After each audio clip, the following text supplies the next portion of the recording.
Eder, Mech, Pallister.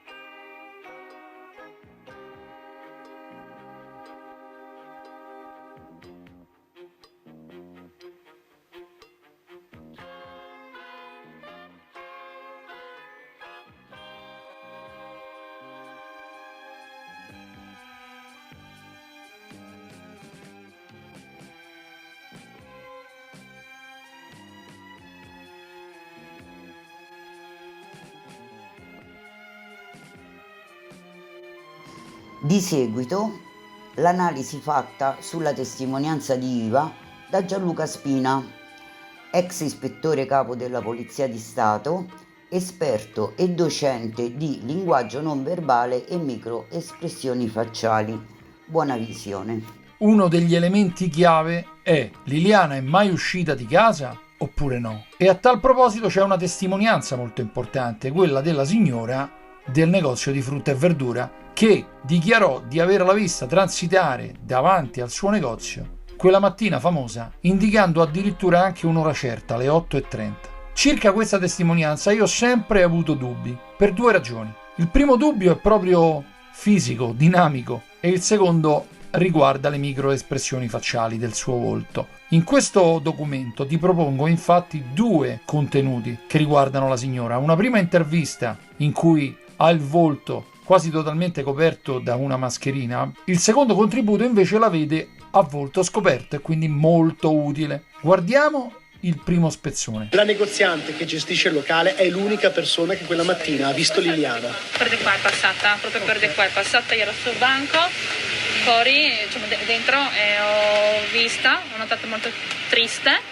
Mi sono un attimo fermata e ho detto ma non ero subito sicura, dopo ho visto il ciuffetto bianco ho detto sì, Allora, contestualizziamo questa testimonianza. È una mattina qualsiasi per lei, per la signora del negozio di frutta e verdura. Si trova dietro il banco, è un negozio con una sola vetrina, quindi un'apertura di 3 metri al massimo, ed è indaffarata a fare altro, si presume. Quindi immagino anche che avrà visto passare diverse persone quella mattina. E allora sono due le cose: o lei è un'attentissima osservatrice, ma del micro dettaglio, quindi appassionata di questo, e quindi riesce a coniugare le necessità della sua attività con quello che accade fuori dalla sua vetrina, oppure mi risulta strano che lei in 2 secondi, perché ci vogliono 2 secondi a percorrere il quadro di una vetrina, perché la sua visuale,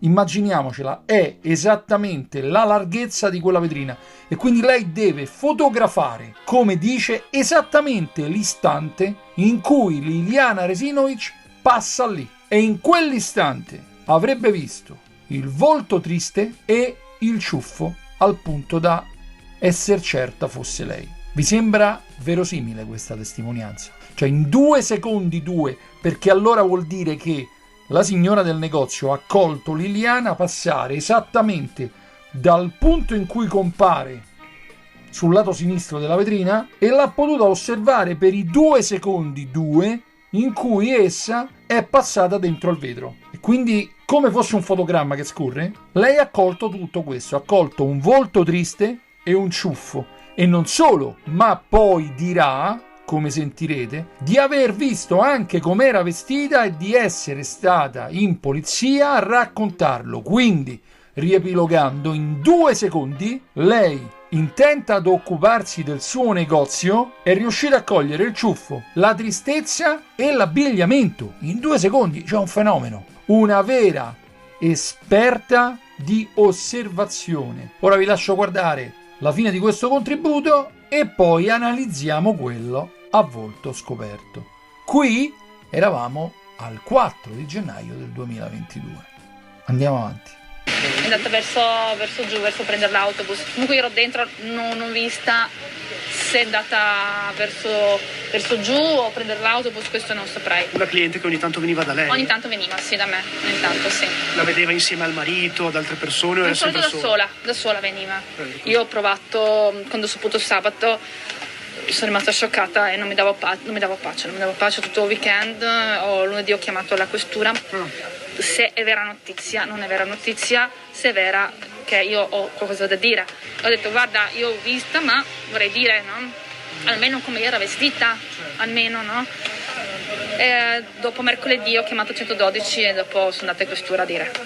Eccoci al contributo senza mascherina, a volto scoperto. Ida, lei è testimone nel caso Liliana Resinovic. La mattina del 14 dicembre 2021 Lilli passò davanti al suo negozio, ma da quale parte della strada? Da questo lato, così proprio davanti alla vetrina. Allora, innanzitutto c'è il movimento oculare, guarda in basso e ha bisogno di inumidirsi le labbra. Quello è un gesto strano, però potrebbe anche essere imbarazzo. Non mi sembra una persona imbarazzata davanti alle telecamere, mi sembra che si trovi molto a proprio agio, però c'è qualcosa che non quadra. Andiamo avanti. Davanti alla vetrina e lei se la...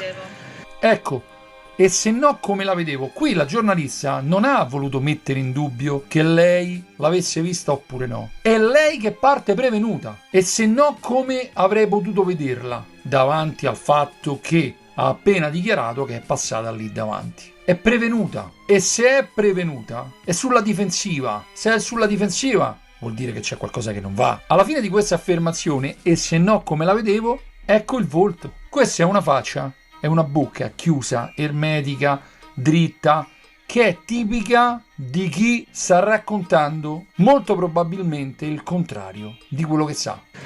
Quindi se la ricorda con che espressione? Cosa ricorda di quei momenti? È un'espressione triste, la vedevo preoccupata, la vedevo in pensiero.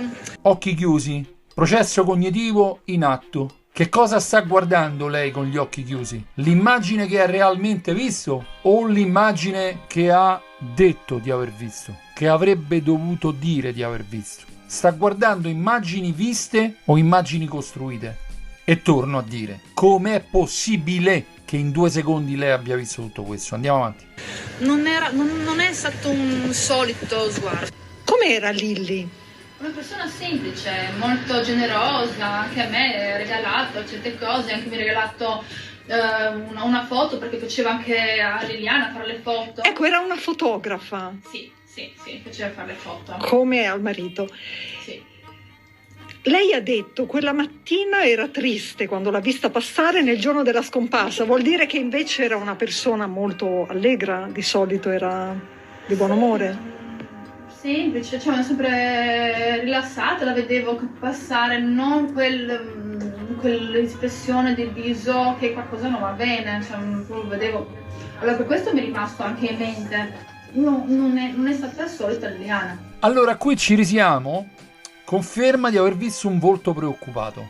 In 2 secondi è riuscita a cogliere quel volto. Immagino che la signora ogni mattina, a mente fresca, faccia l'esame dello stato d'animo di tutti i passanti. Perché da come racconta in questi 2 contributi, non sembra narrare di una persona che frequentasse il negozio tutte le mattine e che trascorresse del tempo presso di lei. Allora avrebbe potuto avere un senso questo tipo di dichiarazione, ma sembra descriverla più o meno come una cliente occasionale. E quella mattina però lei è folgorata da questo volto preoccupato e da tutti i particolari che è riuscita a raccontare. Io ho molti dubbi su questa testimonianza, che ripeto è chiave perché colloca Liliana Resinovic alle 8:30, tra l'altro, con orario preciso. Incredibile.